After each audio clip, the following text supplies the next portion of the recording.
It's about communication, and it's communication both ways. It's communicating to the customer, and it's communicating what the customer needs to the technician.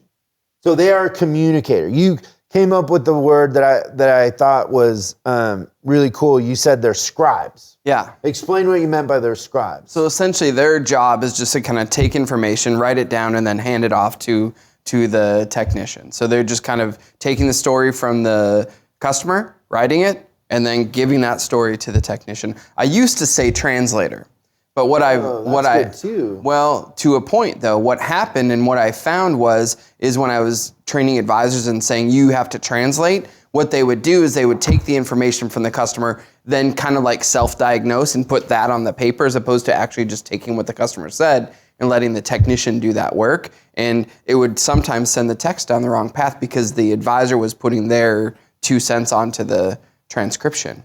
Yeah. So customer is coming into the service department, advisor is meeting them and getting what needs to be done. And then the next one is they're recommending things that the customer might not be thinking about that they need as far as needed maintenance. Most of the time, you're just recommending maintenance because an advisor wouldn't know much more than that at the time.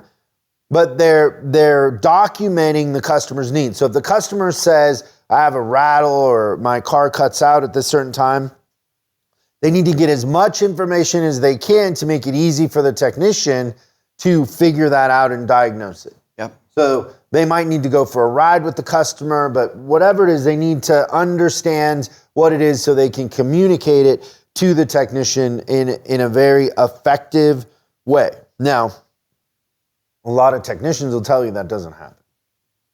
Not near as effectively as it should. You think about that, like the retelling of the story can take diagnosis from minutes to hours. Yeah, and I have seen on ROs and not that long ago, rattles. Rattle from rear. Yeah, like that's the description. Rattle from the rear suspension, the rear interior, like, you know, the rear trunk, what, where? Like, throw me a bone. Yeah, so that can be a real inefficiency for the technicians if they're not provided with the right information. And so that's something that advisors should, you know, try really, really hard to be good at. And second of all, put your hands on the problem. Like if it's rattling, go for a ride. Make it, duplicate the problem.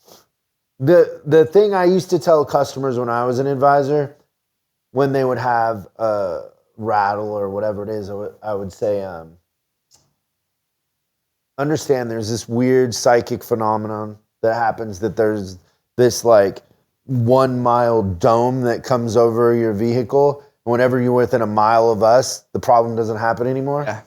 Just to kind of plant the seed that, hey, it's, you know, a lot of times you hear the thing once and you think, oh, that's happening, but it isn't happening all the time. But your perception as a customer is that it's happening all the time, but it's hard to replicate.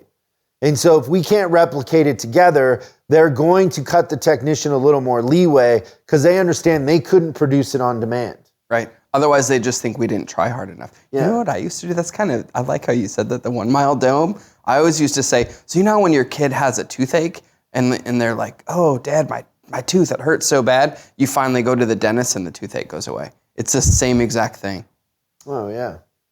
Yeah, because customers would get frustrated. They'd be like, oh, it does this thing. And then you'd go for a ride with them and it doesn't do it. And then they'd be like, you know, and I would be, it's okay. Like that happens. Yeah. But what I was really trying to say there is, listen, our techs they don't have crystal balls. That's right. So I have to be able to replicate it for them. So that's the communication part from the customer. Also communicating the expectations to the customer. So the service advisor's job is to also frame the customer, what's going to happen, what can be expected, how the process is going to work right up front. And then communicate. So you got to communicate.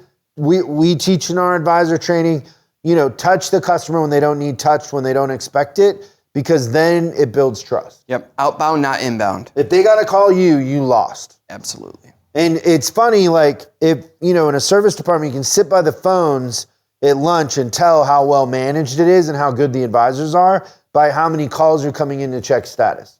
So great. Because if we're not getting to them before they call us, we lost. Thanks so much for watching this clip of Service Driver Revolution. We're uploading new stuff every day, so make sure you subscribe and click the bell icon so you don't miss out. If you have a question you'd like us to answer on the show, call 8333-ASK-SDR and we'll answer your question on the show. That's 8333-ASK-SDR. For special deals on our books and training, head over to offers.chriscollinsinc.com. Now that's offers.chriscollinsinc.com. I'm Chris Collins, and I'll see you in the next video.